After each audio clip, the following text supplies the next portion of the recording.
UFOs, unidentified flying objects. People have reported seeing them in the skies for millennia. Ancients who saw mysterious lights in the sky believed the gods had come down to visit them. Moderns have developed other stories, that they are intelligent life from other worlds, or top-secret government aircraft whose very existence must be concealed at all costs.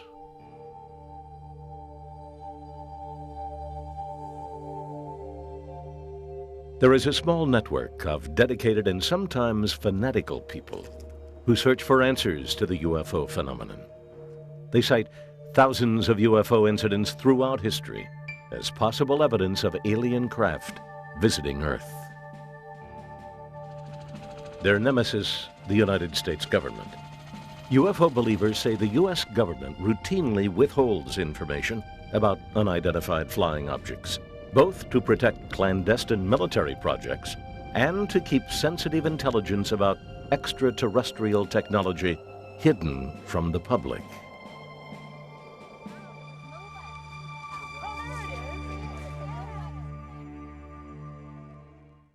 Hello, I'm Bill Curtis. On tonight's program, two close encounters haunt the people who say they have experienced them. Mysterious lights in the sky over Phoenix in March 1997 lead many to believe an alien craft flew over the city. And a disturbing story of two women who say they have suffered medical problems for years after a UFO encounter outside Houston. Does evidence exist to prove that alien craft have visited Earth? Or is it more likely the government has something to hide? Will it remain filed away under the codename Unexplained? During the second week of March 1997, many Phoenix residents noticed strange lights in the sky. Each night at around 9 p.m., a curious display would appear. Throughout the week, a buzz began to build in the UFO community. Cell phones, pagers, and websites spread the word of unusual aerial activity in the skies above Phoenix. Skywatchers Tom King and Bill Hamilton grabbed their bizarre but professional homemade camera and went to the Gila River Indian Reservation for a better view of the lights. I looked at it for a few seconds and thought, it's not aircraft. I don't know what that is. I thought, it's time to go to battle on these things. So we ran down to the cars, we got our video equipment, we went back up there with the video equipment and the telescope and the binoculars and the whole shooting match. See? And we started videotaping. Well, the first light went off. And then about 10 minutes later, a whole formation of lights came on. They showed up again, and this time there were more of them. Then another light showed up, close to the location the first light originally did. And then a minute later, a woman screamed, "There's another one." I didn't know which one to film. They were so far apart. But then another one, another one, another one, another one came on until there were four. I said, this is a major sighting. This doesn't happen normally. These things were close. They were about the size of your thumb with your hand extended of your thumbnail. They were like orange suns, very bright, but they illuminated nothing around them. I mean, nothing. There's four of them. Look at the three of them all together. I got the third one popping. Over to your left. There's one behind the chimney. One just flared up. I got four of them. Major sighting here. No, there's five. Oh! Another one just showed up. Whoa! Maybe somebody's setting up lights. Did you see that? No, those are in the sky. Holy. Mike Kristen watched the lights from a position 40 miles north of where Tom King was filming. For over 3 minutes, Kristen recorded the exciting display. So when I saw this light, I figured, well, I'm going to get it on tape, at least show it to somebody, maybe they can tell me what it is. Well, as I was filming this light, then all of a sudden, all this entire display and sequence of lights start to come on over here. It was like hitting the jackpot. Figure this one out. There's a double. There's a third one. I was pretty steady with the camera. The only mistake I made, of course, was going in and out with the thing, and I was starting to get blossoming in the lights. But then I called my wife, and she came out here, and she was pretty excited. And what I filmed was at 10 o'clock at night, and apparently sightings of the flyover occurred from 8:15 that night all the way to 10 o'clock. that there were many, many witnesses to it.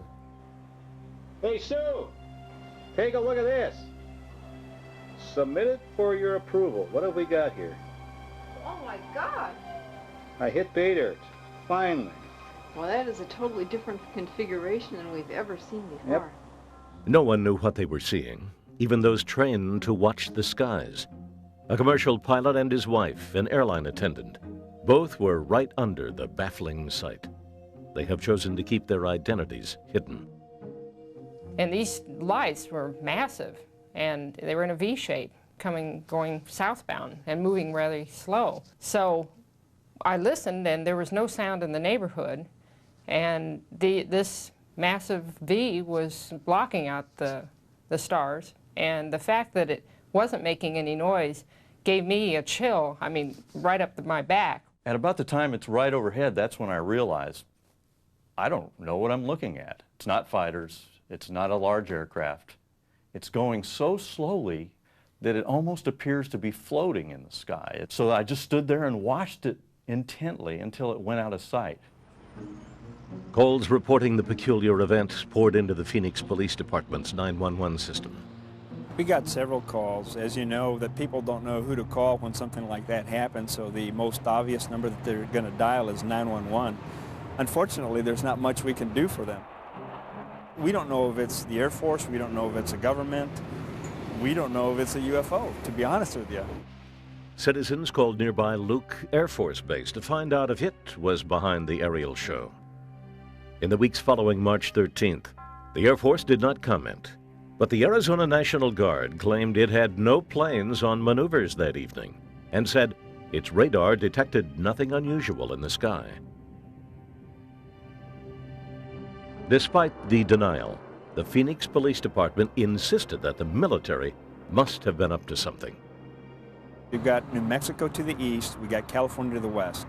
A lot of missiles are launched on a clear night. You can see them for miles. We can see them here in Phoenix. When you see something that's unexplained, it's probably going to be something else with the Air Force or somebody doing a launch. But many weren't buying this explanation. Phoenix City Councilwoman Frances Barwood decided to raise the issue during a council meeting. Apparently, the Air Force and nobody is doing any investigation on it, and I'd just like to know if anybody has any information from the city and if the city is checking into it. Apparently, from what I saw on television, it was about the size of a football field, and there was 7 lights, and they all moved together like they were attached to something. So we don't know if it was a prank or, you know, something that was just huge out there, but, you know, kind of curious, especially since people are starting to ask more questions. Thanks. Thank you. There was this silence, and then they went on, and it was like, okay, what was wrong? After the meeting, one of the deputy city managers came over to me and said they really didn't want to deal with it, and I shouldn't have asked the question, that I opened Pandora's box. Following the meeting, Barwood was ridiculed in the press and by some colleagues in City Hall. To Councilwoman Barwood and many puzzled citizens, it was clear the city had no intention of taking her seriously or conducting an investigation. The March 13, 1997 sighting over Phoenix was one of the most widely viewed UFO events ever recorded. Thousands of witnesses reported seeing the lights, and it was captured on videotape, making this UFO sighting unique. While the public demanded explanations, the military declined to comment, and the city government ignored requests for an investigation. These skywatchers decided to take matters into their own hands. Ted Lohman was one of the most prominent UFO investigators to enter the fray. Lohman is a metallurgist who in the late 1980s was nearly blinded in an industrial accident. During his recovery, his father shared with him a lifelong interest in UFOs. Lohman immersed himself in what believers call ufology. Later, he created a television program as a public forum for the UFO issue.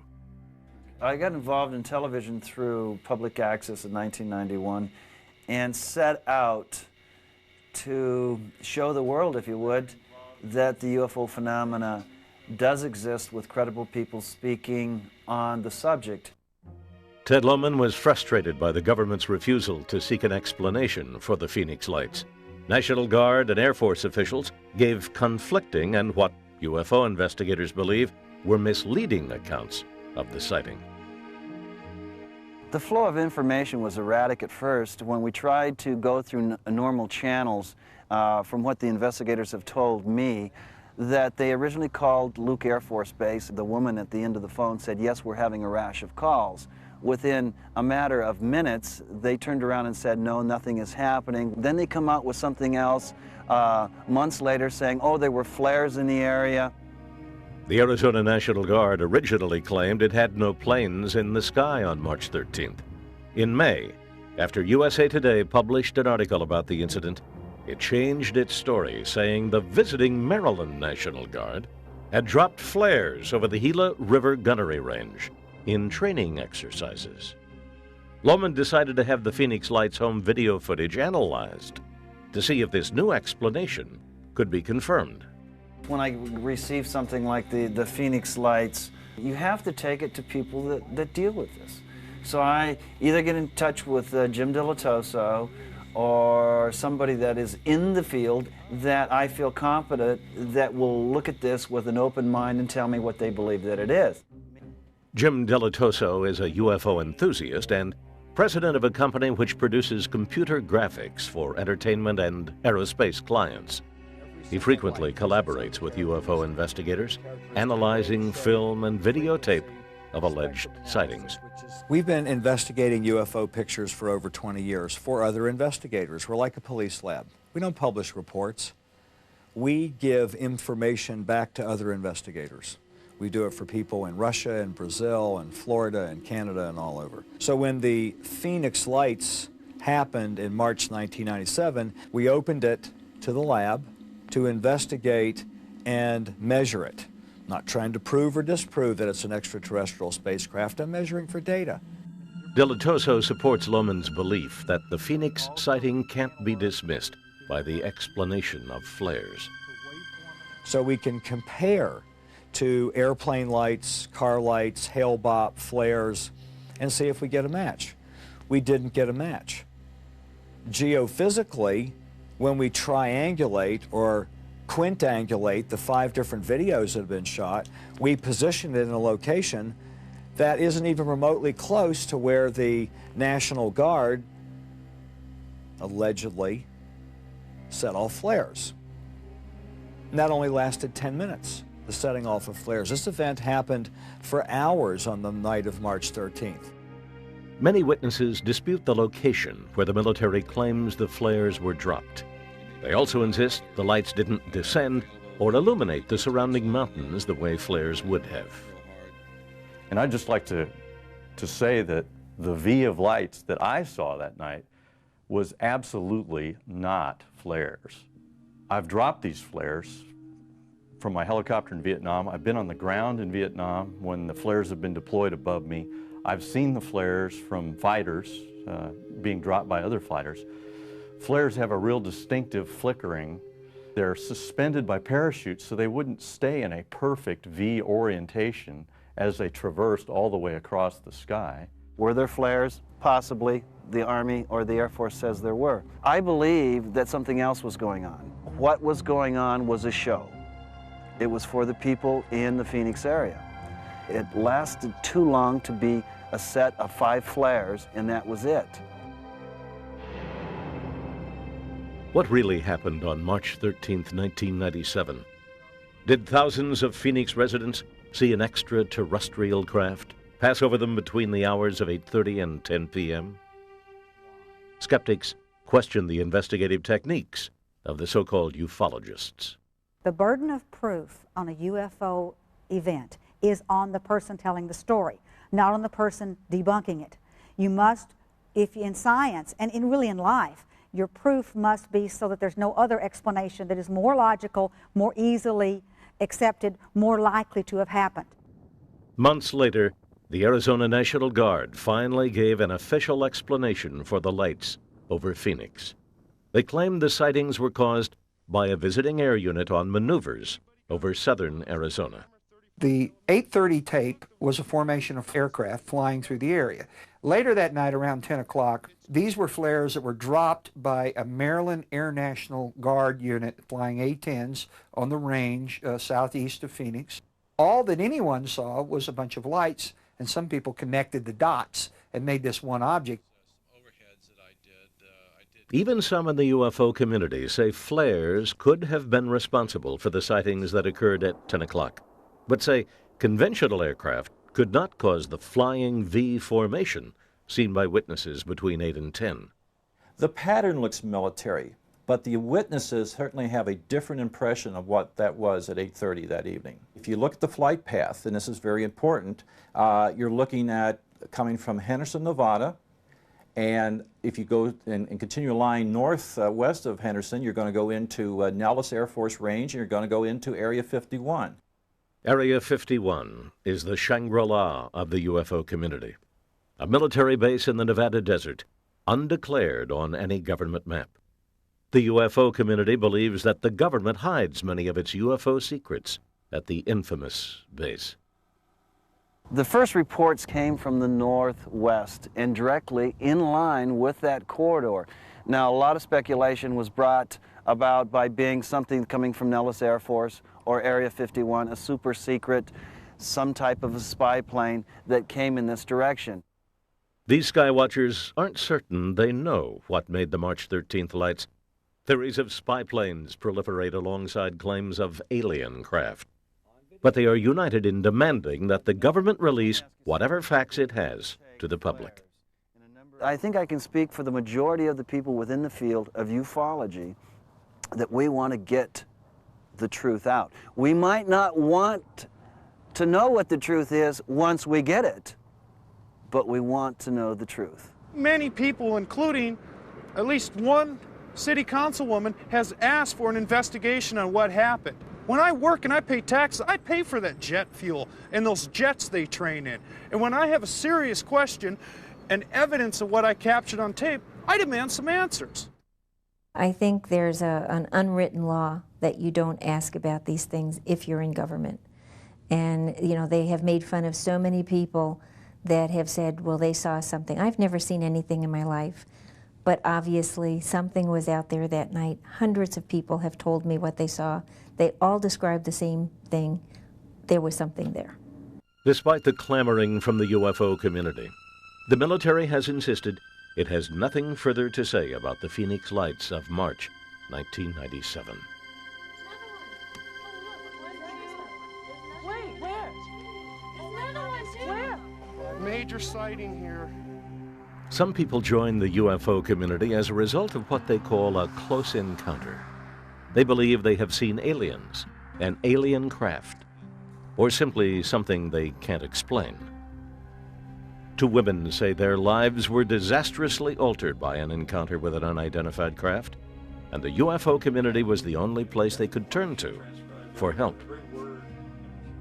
Betty Cash owned a cafe in Dayton, a small town 40 miles north of Houston, Texas. Her friend, Vicki Landrum, worked with her as a waitress. At 7 p.m. on December 29, 1980, the two women drove to a church in New Caney, Texas, with Vicki's 6-year-old grandson Colby for a bingo game. When they discovered that the game had been canceled, the three headed home at about 9 p.m. We started back out of New Caney into Dayton. All of a sudden, Colby looked up and he said, "Grandma, what's that bright light?" It was where I could not even see the middle of the highway because the light was so bright. And Vicki screamed for me to turn. She said, "Betty, it's coming right at us, stop." And it had been raining, so we couldn't get off the road and turn around and go back. So we just had to stop. I got out on the passenger side, holding Colby, and Betty walked to the front of the car and stood there looking up. And I was screaming for her to get back in the car because I was afraid she was going to get burned up. The three had stumbled onto what appeared to be an aircraft in distress. The vehicle sent down a stream of heat and flame onto the asphalt and the occupants of the car. it was a diamond-shaped thing. I mean, it was similar to this, and there was flames coming out of the bottom of it. My curiosity's bad, and I was going to try to find out what it was. The light was so bright, it was blinding me.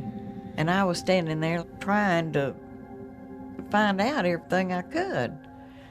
And so Vicki kept screaming for me to get back in the car, that we were all going to burn to death. I just grabbed the door handle, and when I did, it just pulled all the meat off my hand. Flames from the craft had heated the automobile's exterior to scalding levels, burning Betty when she opened the door. Once inside, she turned on the air conditioner to try and cool the car, which had become unbearably hot. Terrified, they watched the craft struggle to regain flight for what they estimated was nearly 10 minutes. When it finally raised above the road, Betty Cash drove her car away from the scene. It kept going up and coming down. And so finally it went slowly up, and it moved slowly, not flew away, slowly toward Houston. And just as it began pulling away, we began seeing helicopters. And they wasn't the little bitty kind. They were the kind they used to parachute people out. I counted 23. Vicki said she counted, I think it's 21. But we were all so excited and terrified, we didn't know what to do. They were chasing the object. They didn't even let on like they knew that we were down there. So they were going in the same direction the object was. And they were losing no time getting there. Betty Cash frantically drove away to escape the craft as Vicki Landrum tried to console her grandson. But as they raced down the rural highway, they kept crossing paths with the strange caravan. We drove about 8 miles. There was a whole bunch of helicopters that were flying in with their searchlights on. They flew over us, and they were the big kind. Betty Cash, though badly burned on her hand, neck, head, and chest, managed to drive the car home to Dayton. Vicki had burns on her face, Colby on his back. Dehydrated, the three consumed large amounts of water and told friends and families what had happened. Betty's 20-year-old son tried to convince her to go to a hospital to be checked out. When the local news carried nothing of the event, she decided to wait. He begged me to go that night, and I told him what had happened, and I said, Toby, if we go to a doctor, they'll think we're crazy. I said, I've got to go on to bed. So I did. I went on to bed, and I was so sick all night, up chucking. The next morning I woke up, and there was big gobs of hair on my pillow, and I had blisters just all over my face. For several days, the women refused medical attention, fearing they wouldn't be believed. When Betty's condition worsened, she relented, and all three went to the hospital. And we didn't know we were hurt that bad. And when we did go to the hospital, the little boy told him that, because I had told him I'd whip him, but the little boy said, you can whip me now, but I'm going to tell the doctor what happened to us. Doctors were baffled at the source of the strange burns to Colby, Vicki Landrum, and the most severely injured of the three, Betty Cash. The illness that she suffered 3 weeks after her exposure was an absolute classic radiation injury. And she lost skin, she lost hair on the exposed side. She then had diarrhea, vomiting, and all the illnesses you get, and it was exactly on time. I don't think she would have made it up. And the other thing is I don't think that she could have made it up because she didn't know it, and she's precisely on time for describing what would be a 2-grade, 3-gray radiation exposure. They kept asking me, how did I get burned? But I didn't have any earthly idea that the object was a probability of radiation. All I knew at that time was radiation was used for cancer. Betty remained hospitalized for over a month with her injuries. After her release, she could no longer work and was forced to close her restaurant. She has suffered only losses from the very beginning. She was economically devastated by the illness that she had after she was radiated. I've been giving her medication for years to try to help her out through all this. Later, she did get breast cancer and had mastectomies as well. All of this, she was uninsured. No one was going to insure her in the early 80s for any price, probably. Vicki Landrum and Colby's injuries, though not as severe, left them with lifelong skin and eye troubles. Desperate, the women wrote to Senator Lloyd Benston and Congressman Charles Wilson to ask for medical help and answers.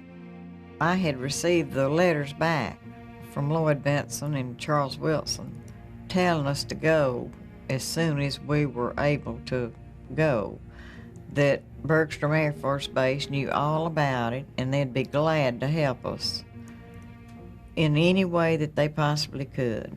They said there'd be doctors up there that could help us. And we went up there, and they treated us very dirty. Officials at Bergstrom Air Force Base told them they knew nothing of the incident and informed them their only recourse was to try and sue the United States government for damages. Strangely, however, the military repeatedly attempted to purchase Betty Cash's vehicle, but she refused. As word of the incident spread around Dayton, Betty and Vicki felt ostracized by their neighbors. A minister offered to come to Vicki Landrum's home and pray with her alone, but she refused. It was then that the women turned to the UFO community for help. Betty Cash and Vicki Landrum have been ridiculed and ignored since their alleged 1980 encounter with an aircraft. But the UFO community refuses to let the case die. John Schuessler is an aerospace engineer and deputy director of the Mutual UFO Network. MUFON, as it's called, is a worldwide organization of UFO believers who study and investigate sightings. The women contacted him several weeks after the incident. Schuessler was curious but skeptical until he met Betty Cash. She took her wig off, and she had big patches of hair missing from her head. And that was so shocking, and I said to her, I said, look, something very serious happened to you. And if you're openly honest with me and give me the information I'm looking for, I'll stick with you to the very end. I said, I need to talk to the other people that were involved in this case. And so I called Vicki Landrum, and I talked to her and her grandson, Colby. We asked them, why did you just go home after this incident happened? And they said, well, you've got to understand what happened. They were, what you might say, healthy Texas stock people. When something happens, they tough it out. They don't just run for help. Mrs. Landrum said, we always tough it out. I never go to the doctor. I never go to the hospital. I don't take medicine. When I'm ill, I tough it out. And so that's kind of what happened in this case. Convinced of their story, Schuessler agreed to look for answers. Then we went out to the site where this happened. They had never been back. We took them out one at a time. They each one took us right to the very place, even though they'd never been back from that night because they'd been too ill. And we walked through the scenario, and we timed it, and we understood what happened, and we looked at the roadway that was burned and the trees that were burned. And we saw the emotions in these people when they got back to the place. They just broke down, completely broke down, cried. And they were so frightened from it, they still didn't want to be there. And after that, we decided, well, we'll let them go home, and then we'll start walking the roadways. Schuessler began to canvass the area for witnesses to the incident. His investigation revealed that a Dayton police officer and his wife saw military helicopters in the sky on the night of December 29, 1980. We had other witnesses too, civilian witnesses that weren't as alert about what helicopters are, but they could describe them with two rotors on them that made them very unique. And there was no one else but the military flew twin-rotor helicopters in 1980. We started asking for those kind of records from the military. We were just completely stonewalled, just like these people didn't exist and the information didn't exist. And so that started our quest for more information and a long, long, drawn-out investigation. Through the Freedom of Information Act in 1982, Schuessler obtained what he feels is the smoking gun in the case: the official military report on the investigation into the women's claims, which called their story credible. With Schuessler's aid, the two women hired a lawyer. To me, it seemed to be a truthful story. Yes, I've had people who try to, as the saying goes, strap a story on you. I don't believe they were doing that. And the evidence contradicted that too. Nearly 6 years after the alleged incident, Betty Cash and Vicki Landrum believed they might finally get some relief. They filed suit with the U.S. Attorney's Office in Houston, and a preliminary hearing was set for August 1986. Of course, the federal government denied they had any connection with anything like this, and we didn't have any way of proving that the federal government was involved. All we could prove is the women were injured. Who injured them? We couldn't prove it. And so the judge says, I'm dismissing the case. Their hopes crushed, Betty Cash and Vicki Landrum eventually left Texas to escape the painful memories of their ordeal. 18 years after the original incident, after the tabloids and local press tired of their story, another UFO investigator still searched for the answers. We're coming into Dayton, Texas. You know, there's a mystery here. I've done investigations, I've done undercover operations, I've been involved in homicide investigations, and there's hard evidence, there's eyewitness testimony. As an investigator, I believe that those answers are out there, and eventually we may be able to bring this mystery to a conclusion, show a picture of what transpired on December 29th, 1980. Ken Storch is a police officer in suburban Denver, a member of the Mutual UFO Network, and a former U.S. Air Force sergeant. During his military service, Storch says he was forced to sign a document preventing him from discussing a UFO incident. His unwilling participation in an alleged government cover-up made him sympathetic to the experiences of Betty Cash and Vicki Landrum. Betty Cash and Vicki Landrum and Colby came around that corner and were confronted with an unknown. There was an object that was brilliant, diamond-shaped, emitting a high intensity, they say a flame, light of some sort, a power source. According to Betty Cash and Vicki Landrum and John Schuchler, the craft, when it came down from the sky, irradiated an intense heat, causing the blacktop to bubble, melt, contaminating the surrounding area. This is a classic encounter. Right? We're at ground zero where it happened. This is it right here. John Schuchler visited the site 3 weeks after the incident and noticed changes made to the road. We went back out a few weeks later and looked, and that section of road was dug up and replaced, completely replaced. We contacted all of the road agencies around, state, city, county, and all of them said, we haven't worked on the road.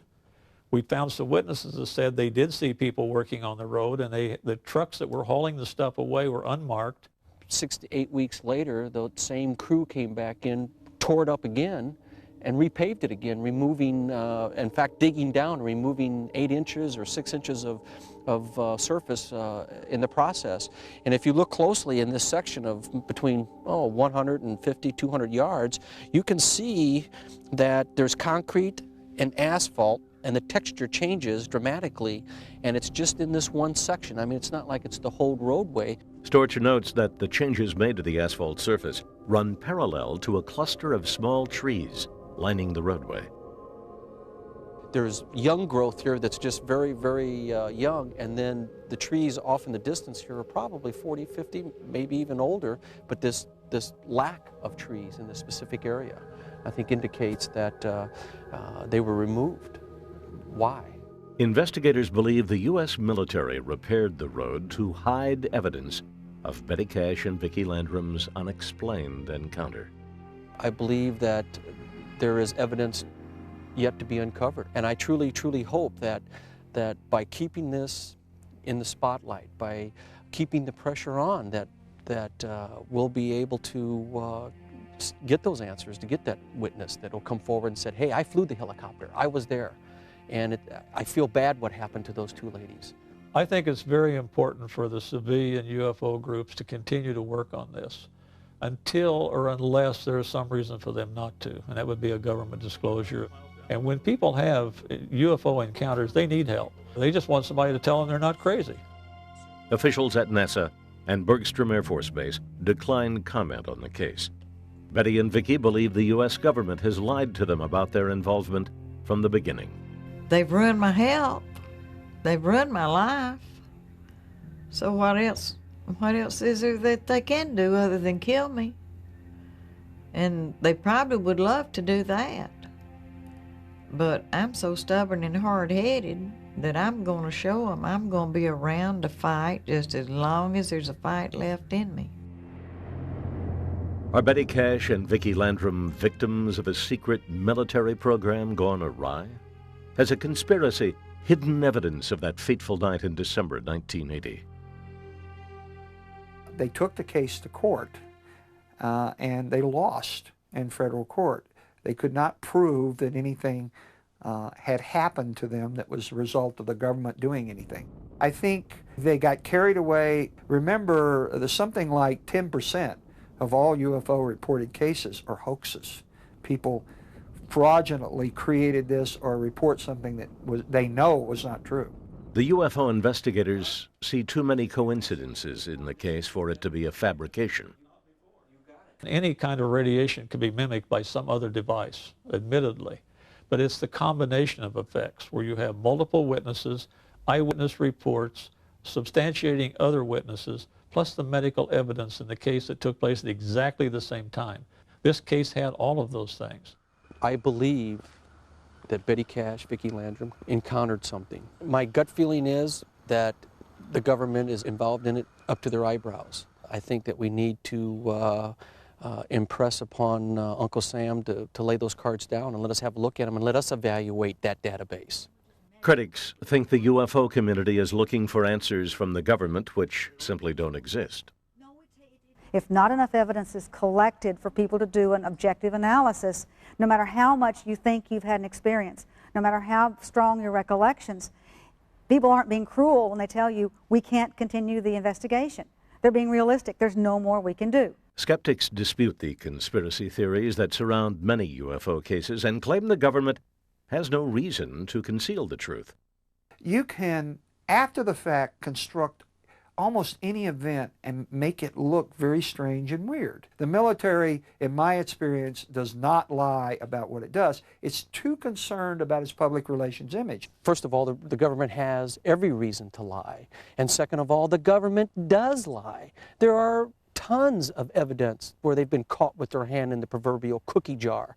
The Alabama incident involving the black males that were subjected to testing, the GIs that were taken out into the desert in 1940s and 50s and subjected to atomic blast, and the government is turning their back. I would say to this gentleman that crap. Across the United States and around the world, UFO enthusiasts meet to swap stories, share data, and commiserate over the government's unwillingness to comment on these mysterious phenomena. One of the most vocal critics of government secrecy is retired Sergeant Major Robert Dean. He held a high position during the 1960s with NATO. Dean says he saw a top-secret military document containing information about UFO incidents, which he claims nearly brought about World War III.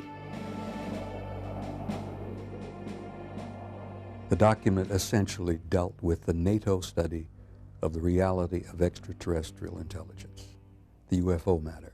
Now, there were large circular metallic objects flying all over Europe. They would fly in formation and they would disappear off of NATO radar over the Norwegian Sea. This issue had almost caused we and the Soviets to go to war at least a half a dozen times over the years for the wrong reasons. Once I realized that this was a reality and not myth, legend, it had an impact on me which I've never quite gotten over. Dean and his wife Cecilia have formed an organization to educate and lobby for congressional hearings on the UFO issue. Stargate International literally is an international organization devoted to one basic thing: bringing out the truth of the UFO and the extraterrestrial intelligence issue, which has been covered up and sat upon and denied for so many years by not only our government, but practically every government on this planet. The time has come for the American government to tell the people the truth. Our goal has been to influence government, to influence Congress, to hold congressional hearings, and to do it perhaps not for them necessarily to release UFO materials, modern UFO evidence, but at least to give us a forum in which we could release it. Robert Dean believes that the government's policy of denying the existence of UFOs and withholding evidence violates our constitutional rights as U.S. citizens. I swore an oath to give my life, if necessary, to defend the United States Constitution. I didn't take that oath lightly. I've been through a whole bunch of wars, some that you know about, some you don't even know about. And it's become very clear to me that our constitutional process is literally endangered by this lying, by this cover-up, by the 50 years of deceit and deception. Dean believes the government has hundreds of stories it has yet to tell about UFO encounters. According to Dean, the 1997 U.S. Air Force press conference revealing facts about a 1947 crash of an alien craft in Roswell, New Mexico, was yet another deception. We are very, very proud of this report.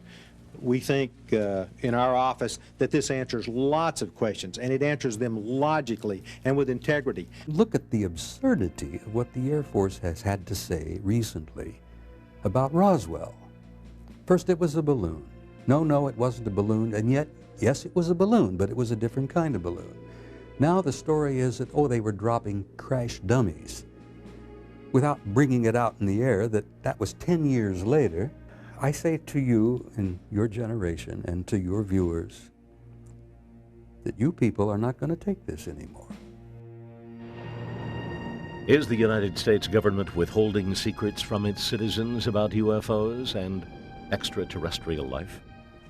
I held a top secret code word security clearance. It's the highest security clearance that you can hold. I do not believe that the military can keep secrets for significant periods of time. Certainly secrets that a lot of people would like to know about, like UFOs. Lots of people make claims about various things the military is doing or has done, but they can't produce any evidence. The UFO community passionately believes the government is hiding these secrets and evidence of extraterrestrial visitation. We're standing right outside of basically one of the openings here at Area 51. A lot of mystique surrounds it. We don't know who runs it. The government has denied knowing anything about it, but yet it becomes one of the most top secret government bases in the world, stuck out here in the middle of nowhere. My feeling, my take on it is that out there in the desert there's probably some bones buried, literally. Crashed vehicles. Like Ted said, you know, I hear the stories, I read some of the articles and some of the testimony, but we don't have physically a crashed saucer from Area 51 in our hands and an ET lying beside it that we can show to the rest of the community. Most skeptics, while admitting that there may be alien intelligence in the universe, don't believe it has ever made contact with Earth. UFOs exist. People see things they can't explain. They always have, they always will. That's okay. There will always be UFOs as long as there's anything in this universe we don't understand. I don't think that we're going to be negative to it because what does it gain us? We know if someone has gotten here, what they represent technologically. Our only hope in dealing with them is that they come here in peace. If they don't, we might as well surrender. I think we already have made contact. I believe that they're walking on this planet as we are ourselves. And maybe in the millennium that's coming up, maybe through social changes and through government changes, we'll be able to readily accept those that are coming and haven't arrived and those that have arrived and we just haven't been able to notice them. For the UFO community, it's not a question of whether we make contact, it's when. These skywatchers will keep their eyes on the stars and pressure on the government in their search for indisputable proof of an alien craft. For the rest of us, the truth about who inhabits the heavens and what secrets the government may be holding will probably remain Unexplained. I'm Bill Curtis.